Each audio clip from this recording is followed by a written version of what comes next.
আসসালামু আলাইকুম দর্শক, আমি পবন মেকার চলে আসছি আপনাদের কাছে একটি নতুন ভিডিও নিয়ে। তো সবাইকে জানাই মাহে রমজানের শুভেচ্ছা এবং অভিনন্দন। তো আমাদের কাছে একটা হকিস কোম্পানি একটি ইন্ডাকশন কুকার পাঠাইছে। তো এটার প্রবলেমটা হলো, তিনি বলছে যে কিছুক্ষণ চলার পর ইন্ডাকশনটা অটোমেটিক বন্ধ হয়ে যায়, তখন আর গরম হয় না এবং গরম হইতে বেশি সময় নেয়। তো আমরা যেহেতু ইন্ডাকশনে কাজ করবো, সেহেতু আমরা আগে সিরিজ লাইনে দিলাম, তারপর অন ফাংশন। এখন যদি লাইনে দেয় E0 শো করতেছে, সিরিজ বাদে কাজ করছে, তার মানে ওকে। তারপর আবার যদি লাইনে দেয় অন ফাংশন, এখন এটা গরম হচ্ছে। তো এটার যেটা সমস্যা, উনি বললো যে কিছুক্ষণ পর এটা অটোমেটিকলি বন্ধ হয়ে যায়। যেমন এটা দেখতে পাচ্ছেন, এটা কিন্তু এই যে বন্ধ হয়ে গেছে, আর কিন্তু কোনো কাজ করতেছে না। এখন গরম হচ্ছে না, যাবে গরম হওয়া শুরু হয়ে গেল। হ্যাঁ, তো এটা সমস্যা না, এটা সমস্যা হলো মূলত কি, এখন আপনার একটা লো ফায়ার মানে লোতে দেওয়া আছে, এই জন্য বন্ধ হচ্ছে, চালু হচ্ছে। যদি আমরা ওয়াটটা বাড়াই দিই, তো ওয়াটটা যখন বাড়াই দিলাম, তো দেখেন এটা একদম নির্বিষে কাজ করতেছে, কোনো রকম প্রবলেম ছাড়া।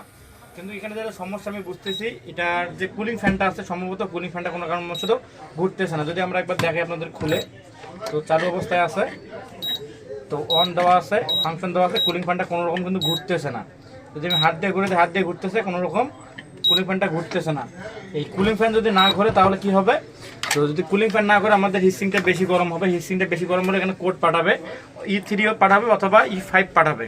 তো E3টা কি, আমরা যে ক্লাসে আপনাদের বুঝাই থাকি, তো E3টা হলো আমাদের যেটা হলো আপনার ওভার টেম্পারেচার, আর E5টা যেটা হলো যেটা IGBT থার্মোস্টার ব্রোকেন।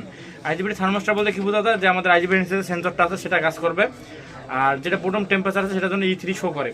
তো যেহেতু আমরা এতক্ষণটা চালাবো না, যেহেতু এটা আমাদের ফ্যান ঘুরতেছে না, সেহেতু আমরা ডিরেক্টলি এখানে ফ্যানে চলে যাব। ফ্যানটা কী কারণে ঘুরতেছে না সেটা আমরা একবার চেক করব। তো আমাদের চুলাটাতে অনেকগুলো ময়লা আছে, তো সর্বপ্রথম এগুলো ময়লাগুলো পরিষ্কার করতে হবে, ক্লিন করতে হবে। ময়লাগুলো ক্লিন করলে কী হবে, আমাদের ইয়েটা দীর্ঘস্থায়ী হবে। তো এখানে একটা জিনিস যদি আমি আপনাদের বলি, তো আমরা যে 1 সেকেন্ড গরম করলাম, এখন যদি হিটসিংটাতে হাত দেই, এখন হিটসিংটা কিন্তু এখন গরম বোঝা যাচ্ছে, আমাদের হিটসিংটা এখন কিন্তু গরম বোঝা যাচ্ছে। আমরা বেশিক্ষণ চালে রাখিনি, কী কারণে, যেহেতু আমাদের এখানে ফ্যানটা খারাপ। যদি ফ্যানটা আমরা বেশিক্ষণ চালে রাখতাম, তখন হিটসিংটা কাটার সম্ভাবনা বেশি থাকতো।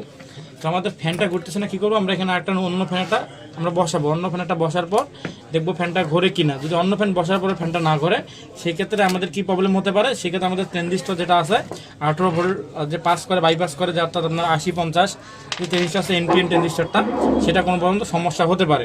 তো আমরা এটা পরিষ্কার করে ডাইরেক্ট ফ্যানটা আমরা এখানে লাগাই দেখবো। নতুন পুরাতন ফ্যান ছিল, পুরাতন ফ্যানটা আমরা আউট করেছি, যে আমরা দেখলাম যে ইন্ডাকশনটা চলতেছে, কোনো রকম শব্দ আসতেছে না।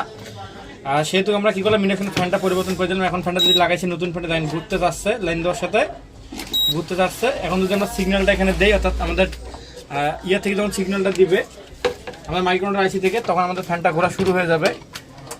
আর এই ফ্যানটার জন্য আপনার সাধারণত এইরকম সমস্যাগুলো হয়ে থাকে, যে কিছুক্ষণ চলার পর বন্ধ হয়ে যায়, E5 অথবা E3 কোড দেখায়। তো ফ্যান না গেলে হিটসিং ঠান্ডা হবে না, হিটসিং ঠান্ডা না হলে হিটসিংয়ের নিচে যে সেন্সর আছে সেটা কাজ করবে না। এটা আমরা অন করি, ফাংশনে যাই, তো দেখেন এটা যদি আমি আপনাদের দেখাই যে ফ্যানের স্পিডটা, তো দেখেন এটা শোষারি শব্দ, দেখেন একদম এটা শোষারি শব্দ উঠে গেছে, তার মানে আমাদের চুলাটা একদম ওকে, এখন এটা ডেলিভারি দেওয়ার জন্য প্রস্তুত। তো আমাদের ভিডিও ছিল তার শিক্ষণীয় ভিডিও। এটা যদি আপনাদের কোনো রকম প্রবলেম হয়ে থাকে, আপনারা আগে দেখবেন যে ফ্যান ঘোরে কিনা। যদি ফ্যান ঘোরে, তখন এটা আপনারা সেন্সর দিকে দেখবেন। যদি একান্ত ফ্যানটা না ঘোরে, সেক্ষেত্রে জাস্ট ফ্যানটা পরিবর্তন করে দিলে আপনার চুলা কিন্তু অটোমেটিকলি ঠিক হয়ে যাবে, আর এখানে ইনশাল্লাহ কোনো প্রবলেম আসবে না। তো আজকের মতো আসসালামু আলাইকুম, দেখা পেটি নতুন ভিডিওতে।